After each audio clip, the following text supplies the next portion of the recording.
Hey there, horror movie tea sippers. The following podcast episode will contain spoilers for the movie we are about to review. If you have not seen the movie and do not wish to have anything ruined prematurely, please do not continue to watch or listen until you have seen the movie. And welcome to the Horror Movie Tea Podcast.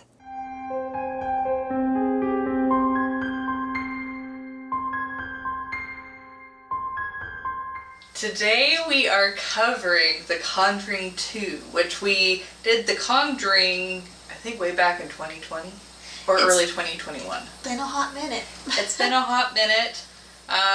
There's a kid in it, so we're gonna stick with the theme. There's a few kids in it. There's a few kids in it. There's one possessed kid in it, but there's I guess this is like the most serious movie that we're doing this month. I think it is. I don't know. Poltergeist is fairly serious. It's hard for me to take it seriously. We're gonna get to Poltergeist, guys. Yeah. Poltergeist next week? Yeah. But anyways, before we get into the review, let's grab our cups and talk about tea. We are doing a repeat of last week. We're just bustling through our recordings. But I would be severely overhydrated with these if we got a different cup of tea every single time. Yeah. But I am drinking the Rishi Lavender Mint, which if you've never tried Rishi tea before, they are like spot on. Like they have like the triangular shaped like tea bag, which like gives it the best like flavor, and it's like loose leaf tea. It's good. Anyways, Rishi. It's got just sponsor me. Sponsor us, Rishi. Peppermint, sage, licorice root, lavender, and lavender extract. That one is really good though. Like it's a kind of a light flavor. Yeah, but you can taste like the tingle of the mint, and it's relaxing with the lavender. It's very nice. So I am drinking the Republic of Tea's The Crown Princess Peach Bellini Tea. And it has black tea, natural peach, apricot or apricot, whichever you prefer, vanilla cream, and champagne flavors. Not actual champagne. It's not alcohol. Organic monk fruit and peach bits. And for our tea sippers, brew yourself a cup of tea, sit back, relax, and we hope you enjoyed the review. So for the summary. First, if you haven't seen The Conjuring 2, where have you been? I was hearing noises, I'm like, what's that? But, it's a ghost! It was your own foot. So, the Conjuring 2, it's this family in, I think they said... London. Well, it's like Enfield or Enfield? Something like that, yeah. But it's in England. Yeah. And it's a single mother of 3 kids. 4. I'm pretty sure she had 2 boys and 2 girls. Okay, my brain just blocked out the... Which is crazy, because I've seen this movie multiple times. But anyways, they had... I don't have my phone here, I can't check. They had a haunting, and the Warrens from The Conjuring 1 come and help them, and there's some twists and turns, and yeah. Yep. It's pretty, this one's pretty interesting though, because like with the previous one is like just about like a witch that was causing mothers to like kill their children. Yeah, that one was fairly straightforward. But like this one, it starts off with like the old man being a ghost, and then you find out that it's actually like a demon that's using him as like to block. Yeah. Yeah. The Lorraine Warren, which is a clairvoyant in the movie, from like being able to sense the demon. Yeah, it's kind of got some twists on this. It was sneaky. Sneaky. The demon was sneaky. Yes. But anyways, for entertainment, this one is close to my heart because we've watched this movie a lot. And it's so many times. It's actually really... I was trying to think... Between The Conjuring and The Conjuring 2, it's really hard which one I like better. Yeah. But I think The Conjuring, the first one, is a little bit stronger of a movie. I think it's kind of stronger of a movie, but I actually think I like this one just a tad bit more by just like a hair. But it's hard. It's really hard. Yeah, because I think I want to say I rated the original Conjuring an 8, and this one I'm rating a 7.75. Like, it's very difficult. Like, but this is one of those movies that it's a go-to movie for me. When I feel like watching a scary movie, I want to watch this one. I will choose The Conjuring over this one because I feel like the first Conjuring movie, the scares are a little bit stronger. Like, especially like the clap scene. And like, they have a lot stronger of like build up and scare you. I hated the wardrobe scene. Yes. While in that movie, there wasn't really any scary scenes that come to mind that like I laughed, while this one there's like one there's for sure one, but there's I think there's another one too that like I laugh. And so it's like if I'm laughing from a scare, that already makes it less of a scary movie for me. Yeah, that's fair. But that movie does, just like the first one, does a great job fleshing out the characters and the family dynamics before it really hits and starts showing you the scares. Like, you really get a feeling for their relationships with each other. But yeah, it's not quite as strong as the first Conjuring in that aspect, though. But still, like, compared to other horror movies, like, a very strong part of the movie is the character growth that they give and the fleshing out of the characters and making them feel tangible. Which makes sense because it is supposedly based on a true story, but... Yeah, they can get away with a lot when they say based on a true story. Yeah, that's a very loose term. Oh, yeah. But that could explain, since they have people that they can look to. Yeah. I love it at the end when they put in the different snippets of the recordings too. And then show the original picture. Yes. Yeah, that's cool. One thing I didn't enjoy though was how dark the overall movie was. It's like, if you're not in like a theater room where it's like pitch black and it's the screen, if there's any level of glare in the room or light, you're just like, I can't see! I have no idea what's going on.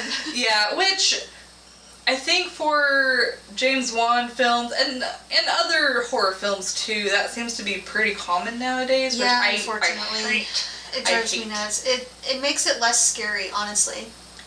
Yeah, if you can't see what's going on, you can't really get scared by it. Some sort of spooky-ish sounds going on, I guess. I'm supposed to be kind of creepy. Yeah, and it's like, I'm not even asking for, like, that much lighter, but it's apparent that they're saturating it to where, like, the dark is, like, pitch dark.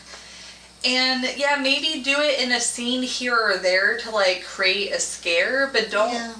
It's just... Up the contrast just a little bit. Yeah. Like, let your audience actually know what's kind of going on. Even if you just see more, like, movement than actual shapes or anything, that still helps. Yeah, like, I'm trying to think of a recent movie, a more recent horror movie where they, like, keep it a bit brighter but it's still scary. Lights Out. Lights Out. I think even Annabelle Creation. Yeah. It doesn't have the same, and that's a really good scary movie. But yeah, just too dark. Make it less dark, just please. Up the contrast just a bit. Just please. A little bit. The scares for the most part, I love the build-up that they give them. Though a few jump scares were predictable, and some of the payoffs just, rather than being scary, just made you laugh. Like, First, the mirror jump scare in the beginning of the movie with Lorraine when she's looking and sees the nun and she looks back. It's like, you know the nun's gonna pop up. Like, but in that point in time, since you're expecting it, it's not really that scary. It still kind of creeps me out, but I also have a thing about mirrors, so take that with a grain of salt. I'll say, like, whenever she's seeing the nun in the mirror and she looks back and sees nothing, that's creepy. But it's the part where it's like, she's like, oh, I'm going to keep looking back and forth. And then it's like, oh, this is predictable.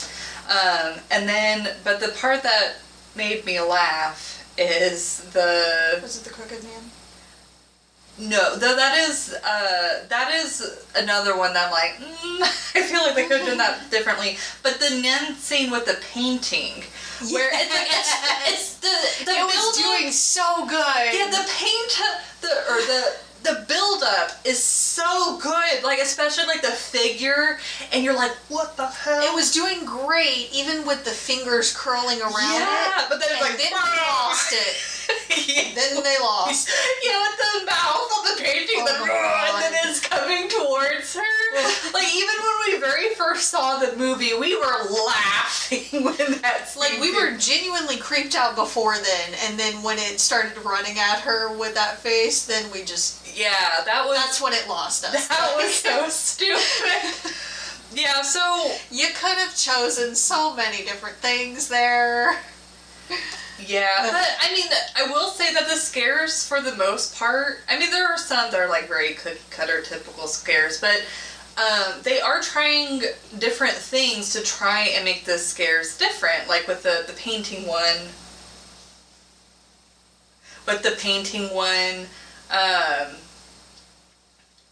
But yeah, just like, for me, I do feel like this movie very much stands on its own aside from the first Conjuring, but you know, knowing that they are connected in the same universe and they're done by the same people, I have to say I still feel like this is a slightly weaker movie because of the fact that the scares are less strong. But I very much appreciate the fact that they didn't try and give us a cookie cutter of the first movie. Yeah. Like, they tried different... They tried to build on it a little bit. Yeah, they tried to vary the scares, and for the most part, they pay off. And I really also like... Well, it's like... On the one hand, I really like how they build up the movie and stuff like that, but on the other hand, I think it would have been kind of interesting if they tried to keep it more of a mystery of if what she's experiencing is actually a haunting or if she's faking it. But that's just kind of my opinion, but I don't feel like that takes away from the movie at all. Like, I like what they did with the current movie. Absolutely. But that's what I got for entertainment. Yeah. I do feel like the other one was probably just a little bit scarier. Yeah. But this one, I feel like I had a bit more fun watching. So I think that's why I enjoyed it just a little bit more. I did like some of the comedy moments, like whenever Ed picks up the camera and he's like, "This is so the light." obligatory joke there of dating when it's supposed to be, yeah. It's so light. I also absolutely adore the scene where he's impersonating Elvis. Yeah, I love that scene. He's trying to bring some kind of normalcy and fun and lightheartedness back to the kids because they've really been missing that. They've all been super stressed and upset and just completely lost over everything going on. Their dad left. So they're having some abandonment issues. It's been rough on their mom. They can see that. She's struggling to keep everything together and try to give the kids what they need. But it's hard. Like, props to all the single parents out there. Seriously. But she has, I think, 4 kids. That's a lot of kids.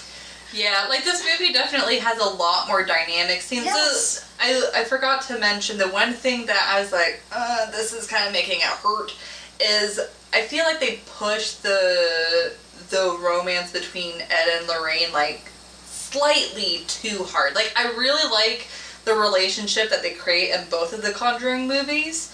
Because obviously they have a very strong relationship at that time, but I don't know. I just feel like it just felt a little bit too forced in this one. I didn't get that. But honestly, I actually loved it. But I like the different dynamics that they gave it. And I love the chemistry between those two characters. Yeah, yeah. Like, those two actors do a really great job together, for sure. Yeah, like, their relationship feels very believable. Yes, absolutely. So I like the blend of subtle scares versus jump scares. I wish they had just a little bit less jump scares, especially the loud ones. We don't need the loud ones, I promise you. It has its place now and then, but on the whole, we don't really need the loud noise for the jump scare. If it's suddenly there without any noise, I feel like that's even scarier.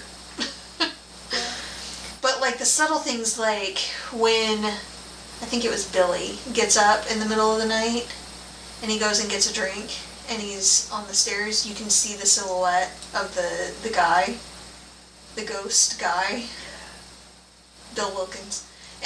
And then with the toy fire truck, yeah, that was freaky. They have some good freaky scenes. Yeah, that was pretty creepy. Hate that. Or yeah, I like the one with Ed trying to help with the plumbing, and the mom thinks she sees something, but she's not sure, and you're just like, see it, it's there. Yeah. Maybe call out. Yeah. Give him a heads up.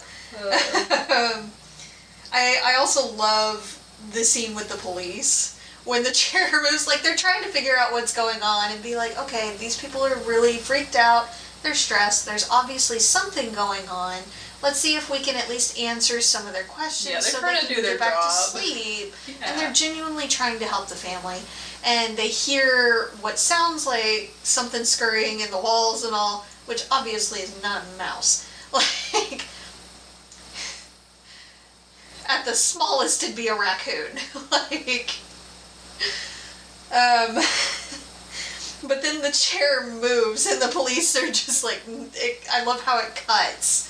And the police are just like, nah, F that, you're on your own, sorry, we can't do anything about that. We're not equipped for ghosts. Yeah, like, I mean, I think with The Conjuring, though, I feel like this one's a little bit funnier. A little bit, But, yeah, I like all of the, like, they do the scares really well, but then the comedy really well. And a lot of the comedy is relatable. Yeah. Which makes it funnier. Yeah. So I really appreciate that. They do have those silly scenes, though, with the painting running after her and the crooked man before it becomes Janet. Like, when it's actually Janet in the hall, then it gets back to actually kind of creepy. But when it's the crooked man itself, like, I feel like it was the effects that they used for him was just... could have done better with that. Yeah, like, the CG was good, but it's like, you can just tell with CG that's not physically there, and it gives you a different feel. Like, it just doesn't... I feel like part of it was, like, the texture was off, but also it was a little... That was one of the few scenes where it was a little too bright. You could see him too well. Yeah. So. Yeah. So, they could have tweaked that and it would have been a lot stronger of a scene. But, as it was, it kind of felt a little short. I do like other effects that they have, like Bill Wilkins being blurry and out of frame when Ed is talking to him. Yeah, I love that. And the setup for Help, It Won't Let Me Go. Yeah, that was cool. That was really cool. I thought it was kind of weird the first time we saw it. Like, when you heard the individual snippets, you're like, trying to say? That seems off, that seems like it's missing something. And then when they put it together, you're like, I knew it was missing something! This is great! So I really like that setup. That was really well done. Mm-hmm. I do also like that in both movies, they try to debunk things first. Like, they don't go straight into, this is a haunting, we need to figure out what it is so we can get rid of it. It's, these people are scared, let's see if we can find some kind of reasonable explanation and rule out anything normal before we jump straight into, okay, yeah, there's something supernatural going on here. Yeah, like with the first Conjuring movie, I feel like it leaned a little bit more heavily on this on this one, since a news crew and stuff had been a part of it and kind of like proven the haunting. I feel like the Warrens were more focused on, okay, we believe something's going on, but we have to prove it for the church because otherwise they won't like interfere. Yeah, a lot of the stuff in this movie that they were trying to debunk, it was more psychological than physical. In the first one, they focused more on the physical. Yeah. So, but they still went in with that mindset, and I really appreciate it. And they heard both sides. So they heard the child psychologist lady's side of it and her skeptic beliefs and things. And then they also talked to the other journalist guy, I guess. I don't know. He was doing some kind of documentary or something on it. Yeah. I don't know. Some kind of investigator or journalist or something, dude. But he was like heavily like, this is 100% something is weird going on here. This is not normal. So they listened to both and tried to understand from both sides, okay, what could actually be going on? Is she faking some of it, or is all of it supernatural, or what's actually happening? And what can we do to help? Yeah, I like that they, even when they, I like that they're like, okay, she could be faking some of it, but she's really faking all of it. Like, they were doing it situation by situation rather than, like, as a whole. Exactly. Because I know the one skeptic lady, she's like, oh, that proves that the whole thing is debunked. While they're like, wait a minute. I mean, it's one incident, but the fact that that one incident was on tape, of course, kind of makes it hard for them to help the family. Yeah. So, and we'll get more into that in Realism. But, you know, it was nice that they viewed it situationally instead of as a whole. Yeah. We already talked about that. I do like the little touches that they have in these movies too. The first two movies especially, in the small details. So like Volok being in the background 4 times. At least that I saw. And I looked it up online and most people are saying 3 to 4. So I think that it was 4 total.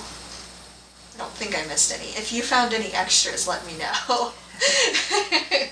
Let us know in the comments if you found more than 4 in the background of the movie where it says Volok in their house.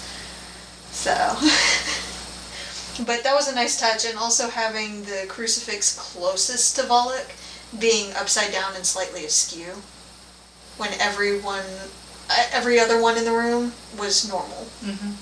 So it was just the one that was closest to it that was just off. It was a nice little touch there. Yeah. So, that's what I got for entertainment. Yeah. We can move on to Realism, if you would like. Yes. So, I'm taking back my rating. So, I had originally given it a 3.5, but I'm thinking now that's a little bit too harsh, so I think I'm going to give it a 4. It's like, for the most part, it's pretty realistic, like the dynamics with the family, like especially I love the fact that they had the scene with, oh man, I forgot her name, but the girl that's getting possessed, holding the cigarette and getting in trouble. Janet, thank you. I should have remembered that. But I had just said it a couple minutes ago. But her holding the cigarette and the dynamics with like the mom being stressed and just immediately jumping on her, but then them reconciling later. Like they're just so strong on their relationships with this movie, and as you said, like the little details, like this is like they took care in this movie. They did. They really did. You can really tell. But yeah, like with the film crew and all of that, I feel like it would be pretty realistic for the news to be interested in wanting to like figure out what's happening. Mm-hmm. And maybe see it being sensationalized too. Yeah, and maybe like I can picture the well-rounded where you have the people that want to believe, Mm-hmm. you have the people that are really skeptical, but then you have the people that don't really give a crap. They just want to cash in Mm-hmm. on the sensationalism. So yeah, I put skeptics trying to prove it a hoax. That's obviously pretty realistic. But yeah, it's like in the first half, there's not really anything too unrealistic that stuck out. More the one that I'm like, oh, I don't know if I believe that, is when Ed is in the basement trying to get through the floor to get to Janet. Mm-hmm. And Lorraine is like crying out for him. Vic comes with an axe, and in my mind, I'm like, it would make sense to hit an axe where roughly the door handle is, so that way you can push open the door once you like cut around that. But no, yeah. He's hitting in the middle of the door. Well, that's just him being an idiot. I would say either there or the hinges, so you can just bust the thing open. But yeah. So I feel like that was kind of dumb. And he was panicking. Yeah, I mean, in a realistic sense, if you don't know, sure, but it's like, I don't know, like logically speaking, I would feel like someone would be like, oh, I'm trying to get in, I should get around the... Well, I also feel like he was a big dude. Like, I feel like he could have kicked the door open. Yeah, because it wasn't... I know, just like, older homes have better, heavier doors, but... Yeah, it's like the home wasn't that well kept up with, and so the door would probably give after a bit. Well, I mean, Ed went through the floor fairly easily. Yeah. And it was like sagging pretty. I feel like there was some rot there. Like there was a problem. He went through that floor a little too easy. Yeah. But yeah, it's like overall a pretty realistic movie. Really, the biggest thing that I was like, ugh, was the romance between Ed and Lorraine. Just because I got like the Notebook vibes of like romance intensity, but I didn't quite get that. Because it's like it's not like picturing just the scenes themselves. It just seems like slightly exaggerated. It's like people very in love, but they even like turn the music differently. They changed the lighting. Like they just did the whole thing to just like, I don't know. It just kind of made me feel. Maybe it's just my personal opinion, but I just feel like they pushed the romance a little bit too hard. I just kind of wish they would have backed off a little bit on that. Like I like the fact that it built up from the very first story with the Amityville house, how she initially met Valak, and then it led to the movie. Like that's interesting. That was different than the first Conjuring, where it's like Annabelle was a very isolated, different story. But so I think what happened is it was them trying to lead through the Valak story all the way through, and how like Lorraine was afraid that Ed was going to get killed by this demon and stuff like that.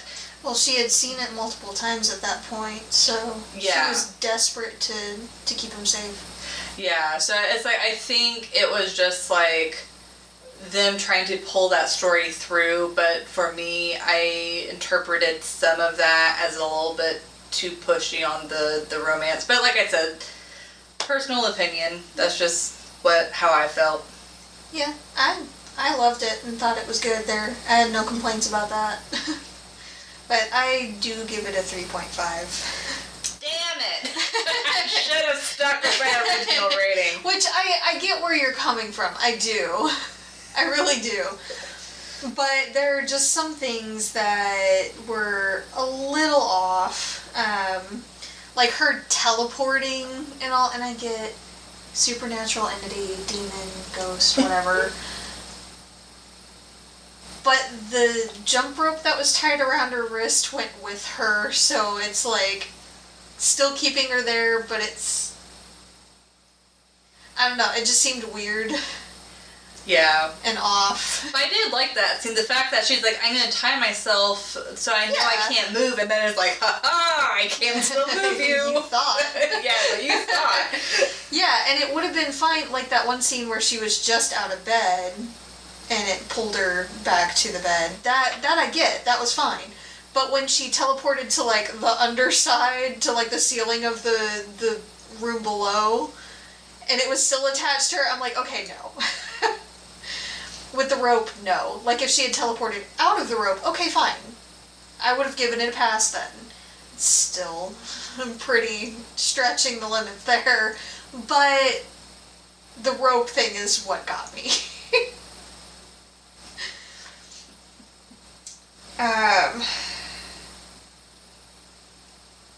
I did like the care and detail that they took on, like, showing what the family was seeing versus the side that the Warrens and the news crew were seeing. Absolutely. Because you can never get it on film. Yeah, because it's like if you pay attention, like, I'll do it whenever I do the wrap up, but the attention to detail on, like, when you're paying attention to what they're seeing versus the family seeing, is that you can totally see why they're like, well, I'm not 100% convinced. Yes. And there's a lot of things in life that are like that too. Like, people, oftentimes, like, you're experiencing something and nobody else is really seeing it. So it's hard to relate to others, and it's hard to tell them, this is legit what I'm going through, but it's hard to give that evidence, and it's hard to get people to believe you when they're not seeing it too. Mm-hmm. So, a lighter explanation of this is when this little one is dancing the freaking lambada, and I can see my belly move. She's kicking so much. And as soon as someone comes over to look or to feel, she stops. That's how, well, and then... That's always how it is, isn't it? Or a more, like, general example, like, if you have a pet, and they're doing something super cute, and you're like, come here, and then they immediately, like, or you're trying to take a picture of your pet doing something cute, and they're as like... As soon as you bring out a camera, or someone else is there to witness it, they don't do the thing. Yeah, every time. Yeah, I feel like almost everyone can relate to a situation like that, where you're trying to take a picture of the thing, and then the thing stops, and you're like, ah! Or when your car's making a noise, and then you take it to the mechanic. Yes, that happens to me all the time! Every time! Oh. And then as soon as you get it back from the mechanic, it starts doing it again. Yes. Without fail. Yeah. So that was fairly relatable. Again, I feel like the Crooked Man could have been better. I feel like if they had used it more as shadows and things and thumping around, and you catch glimpses of what you think is the Crooked Man, and then it ends up being Janet coming around the corner, I feel like that would have made it a lot stronger. Yeah, because, like, the lead up to the Crooked Man is really creepy, but then once you can see him in his entirety, you're just like, oh. Like, the way he moved was creepy, but, like, the way that I didn't like the way that they did his head. Yeah, it was face. mostly the animation. Yeah. It was largely the animation. So, I feel like they could have done better with that. It takes you out of the movie. And that would have been great for practical effects, like have someone on stilts. Yes. And, like, make them do the backwards thing where you do it, like, oh my god. With the bones cracking kind of noise. Yes. Oh my god, yes. Yeah, like... That would have made it so much freakier. But the interactions between the characters was really great. I love that through all of it, the thing that kept bothering Janet was her mom didn't believe her about the cigarette. Yeah. Like, all this other stressful stuff is happening, but it's that one thing that's like, you know, if you believe me about nothing else, just believe this, please. Like, I really didn't. And that is, I mean, it's more of a child mindset kind of thing, but it's real. It's real and it's believable. So that was really nice. And I'm glad that they were able to reconcile in that scene. That made me feel really good. Yeah. It's got a lot of sweet moments. Yes. I love that there are people that try to help. So like the close neighbors that are really good friends that are trying to help out by having the kids sleep over there, and they're trying to take over a little bit of the burden so that the mom can really focus on Janet, who's having the hardest time. Mm-hmm. And the other kids are having a hard time too. Yeah. They're essentially losing their sister and their mom after they just lost their dad. Yeah. They're in an unfamiliar place. They're so confused about everything that's going on. They're scared for their sister. They're scared for what's going to happen. And it's a lot to deal with, not just for Janet and the mom, but for the siblings too. Yeah, it's like even though it's obviously very hard on Janet, it's hard for the family as a whole. Yes. So it's really nice to see that there are other people that are willing to help and that aren't really judging. They're just trying to do whatever they can to make the situation a little bit easier for their friends. And Ed with the guitar trying to sing for them and bring a little bit of smiles and laughter to them to help alleviate some of the darkness that's been there. So, I really like those interactions there and that they bring that in. Again, the fact that they try to debunk certain things first or find reasonable explanations, because they go into it with the mindset of, yeah, there might be something supernatural here, but not all of it might be supernatural. There might be other factors that are making it seem like it's worse than it is. So they go in and try to figure out, okay, what's actually going on? What can we do to help?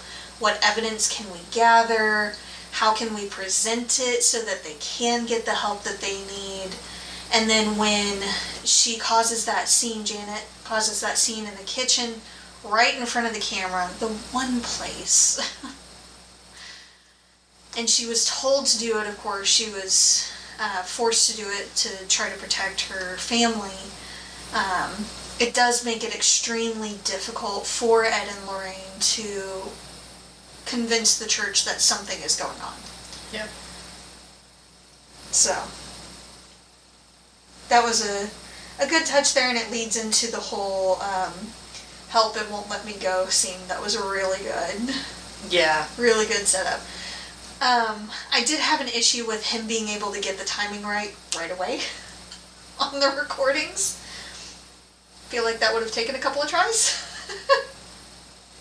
But still, that was a really good scene. I really enjoyed it. It was really cool how they brought that in.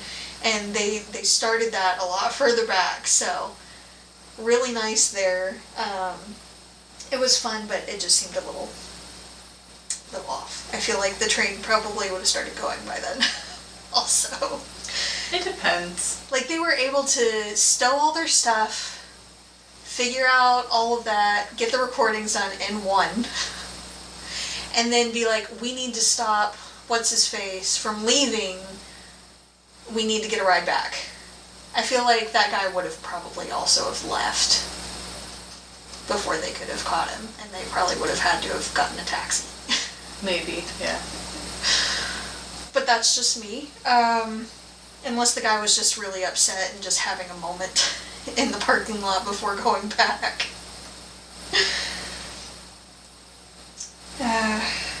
Also, the lack of jet lag was also one of the biggest things to me. I'm like, that's at least a 5-hour difference.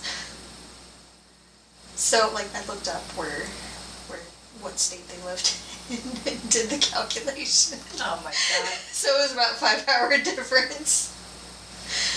Which, I know it doesn't sound like a whole lot, but it really is. And travel sucks. Especially on a plane like that, big long flights, they suck. Yeah, I know, whenever I went to Europe, is about a 18-hour plane ride. See, ew. And, you know, like back it's a 5-hour then... difference, time zone-wise, but yeah, the flight usually goes the opposite way, just because of how the world's turning and all. So well, and then plus like Ew. back then, I think it's within the realm of possibility that the planes back then were a little bit slower. yeah, they weren't as efficient. Most So likely. it might have been longer than 18 Can hours. you imagine? No, thank you. Yeah, you figure out how to sleep. And if they don't have a straight shot there, then they're making all these other connecting flights too, which is just Potentially a pain and several a half. days. Yeah. So, oh my goodness. And thankfully movie magic made them get there immediately. But the fact that they weren't just completely dead by the time they got there and then dealing with jet lag. They're like sallowed out. They're just like, oh.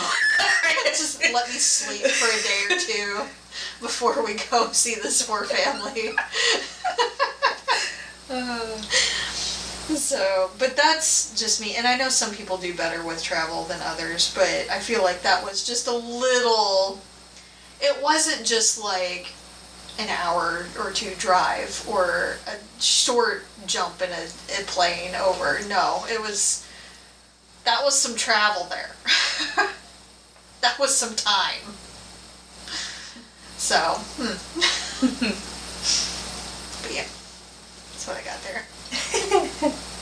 Yeah, like overall, I feel like this is a very strong... Oh, go ahead.